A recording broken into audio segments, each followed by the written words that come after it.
Assalamualaikum warahmatullahi wabarakatuh. Yang terhormat kepada Bapak Firdaus Perdana selaku dosen mata kuliah Seni Budaya Islam serta teman-teman PIAUD B yang berbahagia. Sebelumnya perkenalkan kami dari kelompok 8 dengan anggota kami yaitu Maulika Suristiani, Tasya Anjani Suara, Muhammad Irfan Zidni, dan yang terakhir Nailatul Rifda. Pada video ini kelompok kami akan membahas tentang seni bela diri, yaitu seni bela diri debus. Dan silahkan untuk teman-teman bisa menyimak materi dan memahami materi yang kami sampaikan. Seni bela diri debus. Debus adalah kesenian bela diri masyarakat Sunda Banten di Provinsi Banten. Kesenian ini menyebar ke wilayah Parahyangan. Kesenian ini mempertunjukkan kemampuan manusia yang kebal terhadap senjata tajam, air keras, dan lain-lain. Tradisi debus diambil dari tarikat Al-Rifaiyah, sehingga debus dikenal pula dengan sebutan Rifai atau Al-Madad. Dalam permainan disebut kata Al-Madad atau penolong. Debus merupakan permainan yang mengandalkan kekebalan tubuh dari benda tajam dan panasnya api. Sejarah debus. Debus lebih dikenal sebagai kesenian asli masyarakat Banten yang berkembang sejak abad ke-18. Kesenian ini bermula sejak abad ke-16 pada masa pemerintahan Maulana Hasanuddin dari Banten. Debus mulai dikenal masyarakat Banten sebagai salah satu cara penyebaran agama Islam. Namun, ada juga yang menyebutkan debus berasal dari daerah Timur Tengah bernama Al-Madad yang diperkenalkan ke daerah Banten ini sebagai salah satu cara penyebaran Islam pada waktu itu. Yang lainnya menyebutkan bahwa debus berasal dari tarekat Rifaiyah Nuruddin Al-Raniri yang masuk ke Banten oleh para pengawal Cut Nyak-Din. Pada awalnya, debus berfungsi sebagai sarana untuk menyebarkan ajaran Islam, kemudian berkembang digunakan sebagai media untuk memompa semangat rakyat Banten dalam menghadapi penjajahan Belanda pada masa pemerintahan Sultan Ageng Tirtayasa. Fase berikutnya, debus sempat menghilang seiring dengan melemahnya Kesultanan Banten di bawah kekuasaan Sultan Rafiuddin. Kesenian debus muncul lagi pada tahun 1960-an dan sampai sekarang berfungsi sebagai sarana hiburan. Saat ini debus memang menunjuk pada satu kesenian yang memanifestasikan kekuatan tubuh terhadap sentuhan senjata atau benda tajam dan pukulan benda keras. Selain debus, masih ada nama lainnya untuk menyebut kesenian yang sama, yakni Al-Madad, yang dipandang sebagian orang sebagai cikal bakal debus. Jumlah kelompok kesenian Al-Madad yang tersisa saat ini memang kalah banyak oleh kelompok kesenian debus. Kesenian debus dihidupkan dan dikembangkan di paguron atau padepokan atau sanggar silat. Akan tetapi, tidak setiap padepokan sanggar menggarap kesenian debus. Antara debus dan silat memang tidak dapat dipisahkan satu sama lainnya. Silat merupakan cikal bakal debus, merupakan salah satu tahapan tertentu dalam aktivitas bersilat. Setiap pemain debus sudah pasti pesilat, namun tidak setiap pesilat adalah pemain debus. Setiap sanggar atau padepokan atau paguron biasanya menginduk pada satu aliran silat tertentu. Setidaknya ada 3 aliran silat yang cukup besar di wilayah Banten, yakni aliran silat Cimande, Bandrong, dan Terumbu.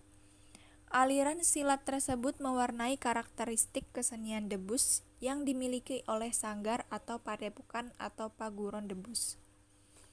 Komunitas pemain debus biasanya dapat mengenali karakteristik debus Cimande, debus Bandrong, atau debus Terumbu. Setiap sanggar debus dipimpin oleh seorang guru besar atau syekh.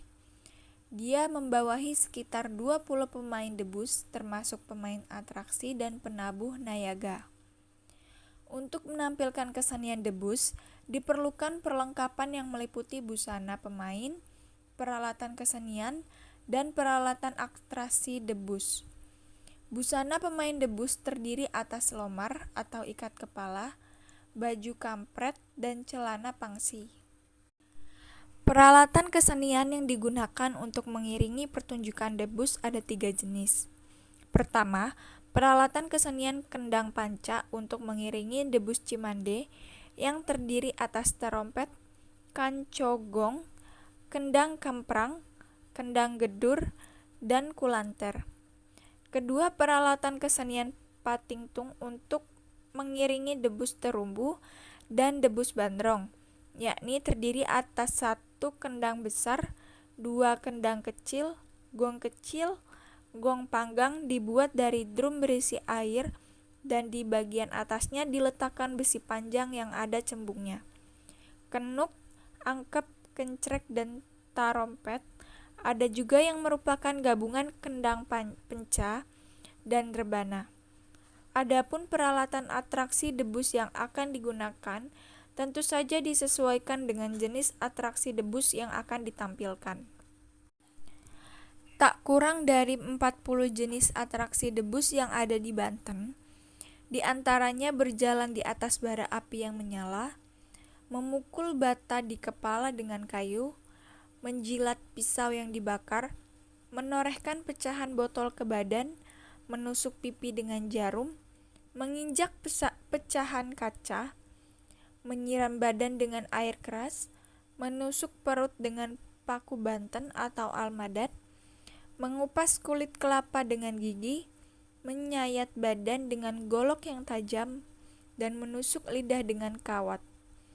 Pertunjukan kesenian debus idealnya dilaksanakan di lapangan, agar pemain leluasa dalam melakukan atraksinya. Sebelum melakukan pertunjukan, guru besar atau syekh melakukan ritual khusus yang intinya memohon kepada Tuhan agar dilancarkan dalam melaksanakan pertunjukan debus. Pada hari pelaksanaan pentas kesenian debus, jalannya pertunjukan dibagi menjadi beberapa tahapan. Tahapan tersebut secara berurutan. Pertama, menyiapkan peralatan dan mengecek arena pertunjukan. Kedua, guru besar memanjatkan doa untuk kelancaran pertunjukan tersebut. Ketiga, memainkan tetabuhan pengiring untuk mengundang penonton agar mendekati arena pertunjukan. 4. Menampilkan atraksi silat untuk menghangatkan suasana dari sekedar ibing biasa hingga pandungdung. Dan kelima, menampilkan atraksi debus dari yang paling ringan hingga puncaknya yang paling berbahaya. Fakta unik dari debus. Pertama, tidak boleh dimainkan oleh sembarang orang. Pemainnya harus mempersiapkan banyak hal terlebih dahulu.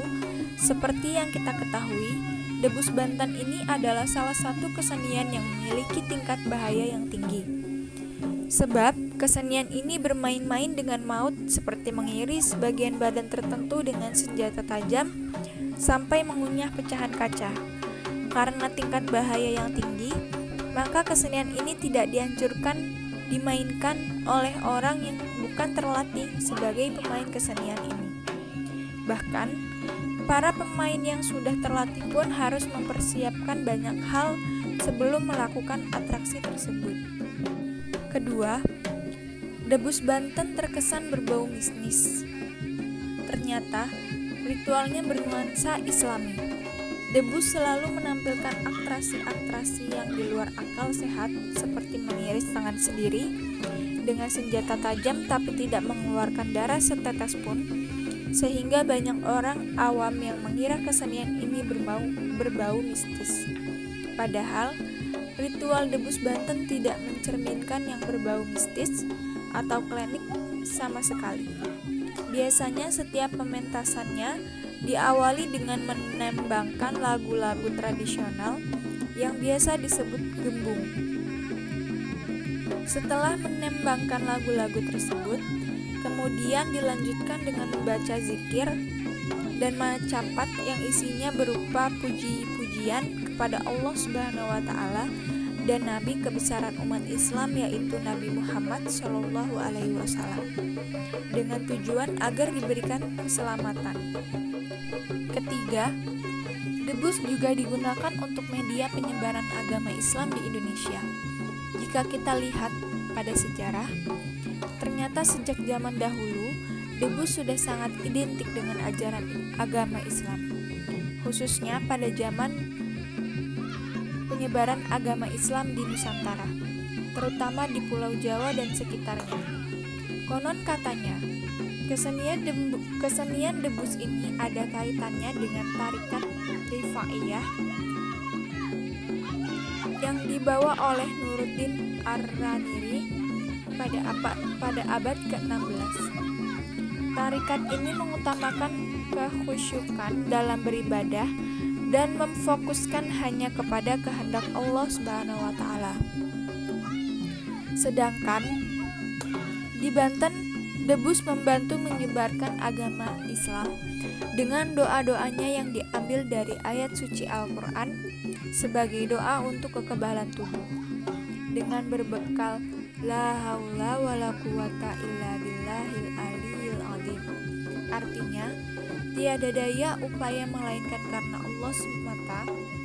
Para pemain debus Banten memasrahkan semuanya atas izin Allah Subhanahu wa taala untuk mendapatkan kekebalan tubuh dari apapun. Dari sinilah banyak ahli debus semakin kuat imannya dan semakin cinta kepada Allah Subhanahu wa taala.